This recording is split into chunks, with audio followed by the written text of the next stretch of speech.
Hi everybody, I'm just doing a little how to build bags out of the Food Saver rolls that I buy offline. So people were asking how I made the yogurt bags myself, so I'm just going to show you how we did it. This here is how I order them. It's a little big to fit in my machine yet to use the cutting mode in there. So I just cut it myself.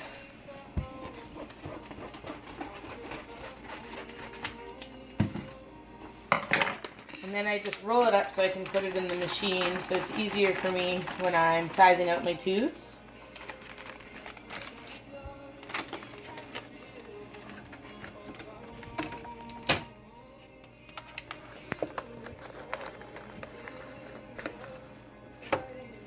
Okay, so I don't know what machine you guys have at home, but mine has the vacuum seal bar section up here.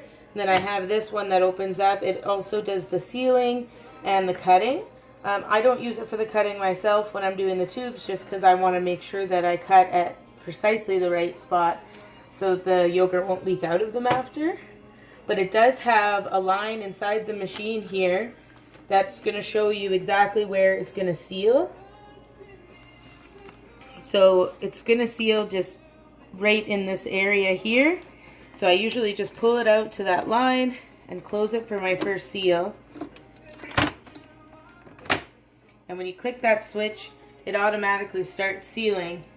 And you know it's done when the red light shuts off. And you can open it up. And I'll pull it through so I can start building my bags. So when I'm building my bags, to get the right size, I just pull about 1 centimeter out so I can see the seal line here and about that much space. Flick it on. Wait for my red light to shut off. Open it back up. And pull till I see that seal line again here. And put it back on again. Okay, so this is what it looks like after I finished doing all of my tubes here. So you can see the seal lines for each individual tube. Now both sides are sealed right now because I haven't cut them, but I'll cut them when I start to fill the tubes. So now I just cut them out with the scissors, like I said, because I didn't want to use the machine for it, being as I want to cut right in the middle of one of these seals and have enough left on each side to still have the tube sealed good enough. So I'm going to cut them out here, and then when we come back, I'll show you how I fill them quick. Okay, so I use this jar here just to hold up my tubes after I'm done cutting them, and I just cut all the tips off to get them ready to fill. And then all I did for my yogurt was that one video that I already shared that I followed.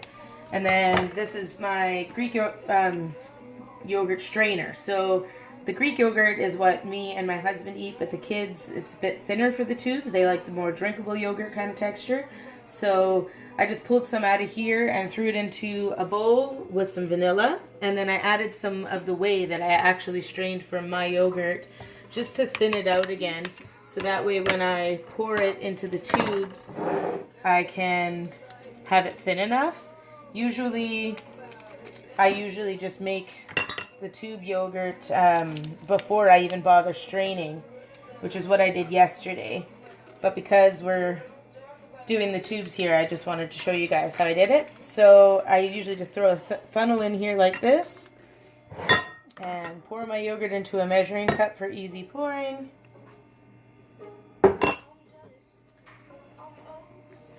And in the funnel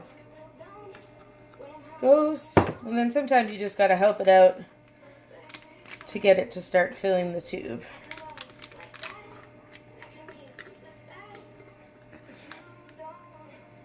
But it fills up fairly easy. And then you just want to leave enough space, on top of the tube to make sure that you have enough room to seal it after. So I'll fill the rest of these, and then I'll end up just cleaning this up with some paper towel, and then I'll show you what we do next. So I've just got them standing up inside this jar now. I'm only making a few, like I said, for demonstrations benefits. So I'm just going to pop them into the freezer now. And we're just going to freeze them until they get solid enough that I can put them inside the sealer without them pouring out everywhere. So we will come back and I'll seal them up. Out of the freezer now, and they're ready to be sealed. So now that they're frozen, they're at least not pouring all over the place.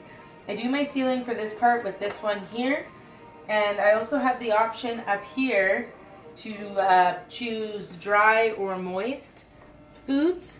So I find with the moist one, it doesn't vacuum quite as much, and I assume maybe that's the point of it. I don't actually know everything that this does. I kind of just took it out of the box and started using it without reading the instructions, but this is how I've been doing it anyways.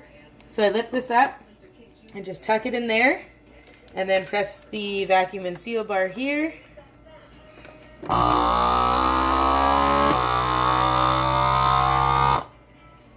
And sometimes the first time around I just got to press the seal button to stop it from vacuuming, but it won't vacuum now for the rest of the time.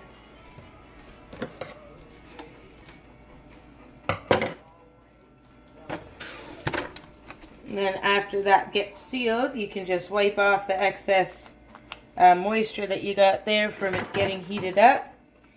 Chop this off, and it's all sealed and ready to go back in your freezer or in your fridge. And that's all they did.